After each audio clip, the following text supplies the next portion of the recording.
attacking at the highest level. The highest level of the bridges, there, which we can knock down. I would say in one day we knock down every single bridge in Iran. There's not a thing they can do about it. Stop scrolling right now. A former president just laid out a step-by-step master plan for total infrastructure collapse on live television, and the establishment is completely ignoring the details. You have to see exactly what is happening here. It's like, Mark, this is ongoing. You saw the president an hour ago. Those were his comments, up to date. The MOU, he feels like it's done. Your thoughts? Well, first of all, this is inevitable because Donald Trump was never going to accept a bad deal with Iran, and Iran was never going to give him a good deal because, as he said, these people are sick. There are no moderate Iranian radicals, just like there were no moderate Nazis. This regime believes in its bones that their ideology is death to America and death to Israel, and they're not going to stop until they're stopped. And so I think the president has been incredibly patient with them. He's bent over backwards to give them a peaceful way out, but they repeatedly keep refusing to take his offer, and so they're going to have to pay a price. But I'm reading the MOU, and it says Iran will work with Oman in order to define the future administration of the Strait. So Iran could look at this and say, look at Rule 5 that you guys signed off on, which we always said, why are you not acknowledging what a bad idea that is? They go, no, we're not going to let them administer the Strait. Then why did you put it in writing? Well, I think that the deal didn't say anything about them firing at ships going through the Omani waters. So, you know, look, the reality is the president saw this MOU as a way to get them to the table to launch this was an agreement to negotiate an agreement. Wait, did you catch that? Look at the sheer scale of the naval deployment happening in the background of that shot. It's absolutely wild how quickly the posture has shifted in the Strait of Hormuz. When you have vessels of that size maneuvering into defensive formations, it signals something massive is brewing under the radar. The establishment media glosses right over the tactical movements and focuses on the talking heads, but the real story is playing out right there on the water. Notice how the smaller patrol crafts are flanking the perimeter? That's not a standard escort operation. That's a direct show of force intended to lock down the shipping lanes. You have to understand the global supply chain relies entirely on this exact choke point remaining open. If those ships get the order to blockade, the economic ripple effect hits your wallet by tomorrow morning. It's a high-stakes chess match, and the players are positioning their heavy artillery while everyone else is distracted by political theater. Keep your eyes on the horizon because this escalation is far from over, and it changes everything we know about the current strategic layout. Is the ceasefire over? Is the ceasefire done? Is the MOU dead? It's a very interesting question. To me, I think it's over. I don't want to deal with them with this scum. You know what scum is? They're scum. They're sick people. They're led by sick people. And they're vicious, violent people. And if they had a nuclear weapon, they'd use it.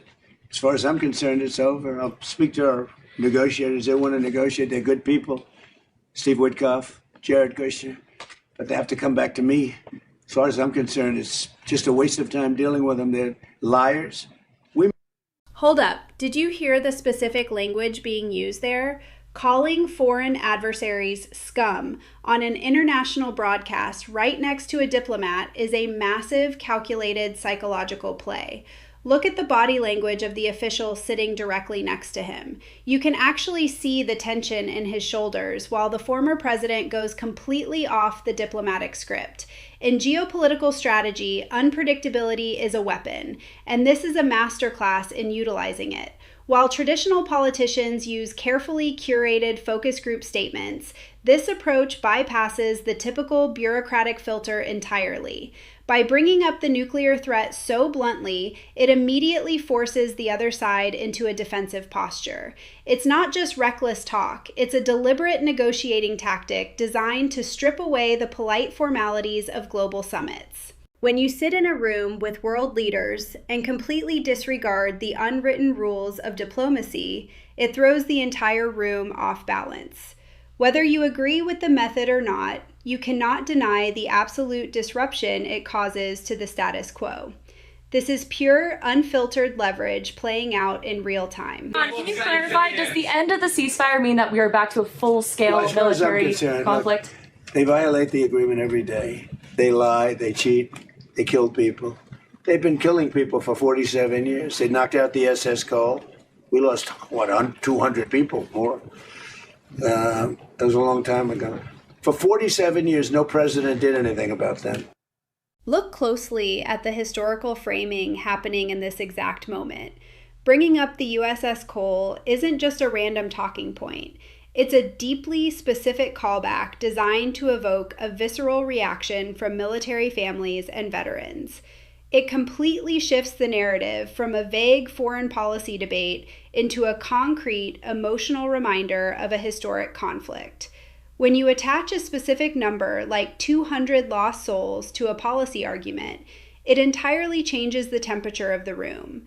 The establishment loves to debate ceasefire parameters in theoretical terms, but bringing up the actual human cost completely shatters that illusion.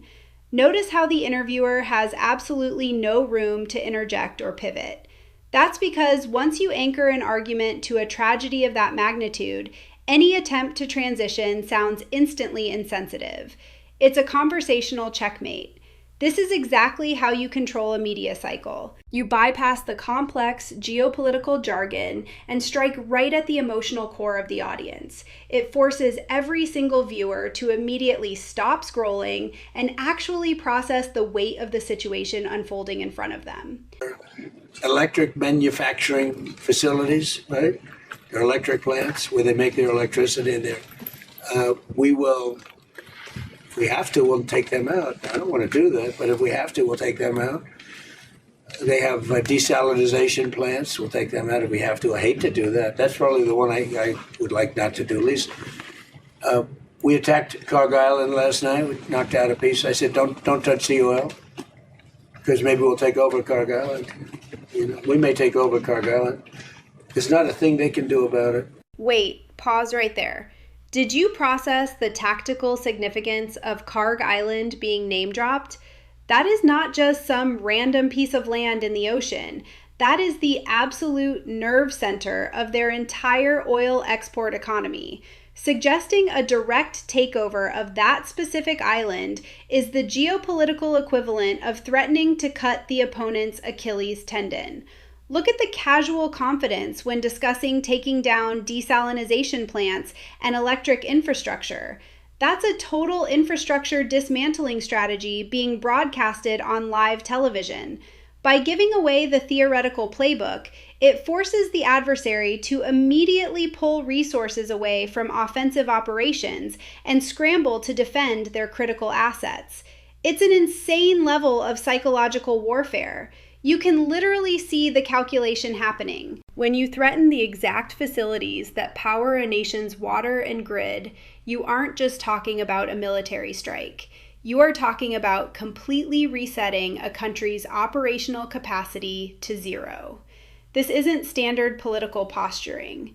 This is an explicit, step-by-step preview of total systemic collapse, and the markets are going to react to every single word. I'm sorry that people want to make a spectacle of themselves by claiming that they're going to leave the state. Look, if you want to leave the state, I would like you to stay. I'd like you to get involved and make it a better place by working together with us. But if you want to leave, then get up and move. And there's no chance that you're going to pick up a county and have it join another state. Are you seriously seeing this right now? A sitting governor is literally standing in front of heavy construction equipment and explicitly telling his own taxpayers to leave the state if they aren't happy. Look at the absolute disconnect in the messaging here. Usually, a political leader bends over backwards to retain residents and business capital, but we are witnessing a complete abandonment of voter retention. When a leader says, "get up and move," they are publicly admitting they have zero intention of compromising or fixing the systemic issues driving people away. Notice the utter lack of urgency regarding the mass exodus of corporate headquarters and families. It's a level of hubris that completely ignores the economic death spiral happening right underneath their feet. You can't sustain a tax base when the official policy is literally inviting the highest earners to pack their bags. It completely reveals the inner mechanics of how these administrations operate. They would rather preside over a shrinking, financially broken system than admit their fiscal strategies are fundamentally flawed.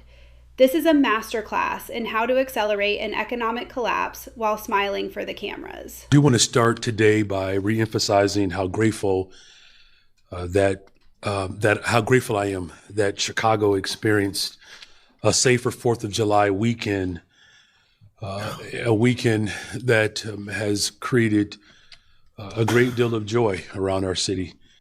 Look at the absolute contrast between what is being said at that podium and the reality playing out on the streets.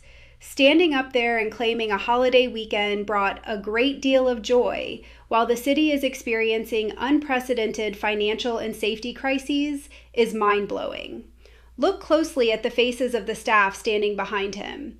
You can almost see the cognitive dissonance radiating from the background. When an administration is operating with a massive deficit and struggling to keep basic infrastructure afloat, trying to spin a standard summer weekend as a massive victory is a classic misdirection tactic. It's an attempt to manufacture a positive soundbite for the evening news cycle, entirely ignoring the deep structural decay happening right outside City Hall. This is the exact moment an administration loses the trust of its citizens. You cannot use corporate buzzwords and forced optimism to cover up the fact that the actual budget is drowning in debt. It's a fascinating psychological study of political survival mode, where the narrative completely uncouples from reality just to survive the press conference. The mayor pens the underperformance on revenue passed by his city council opponents. Remember, city council rejected Mayor Johnson's progressive revenue, such as a corporate head tax, in favor of an alternative budget. That plan took effect without the mayor signing it. At the time, the mayor warned the budget was not balanced. And here we are at the midway point in the budget year. Did you catch the subtle detail on that voting board? When you see the word rejected light up regarding progressive revenue, you are watching a massive internal power struggle play out in real time. Look at the sheer volume of cash being showcased in that B-roll overlay. A multi-million-dollar shortfall is not a minor accounting error. That is a systemic failure of fiscal projection. The establishment relies on citizens not understanding how municipal bonds and corporate head taxes actually function.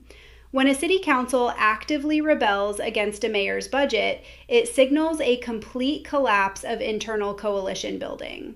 They are selling off city debt and advertising space on bridges just to keep the lights on, and it still isn't enough. That is the definition of a financial death spiral.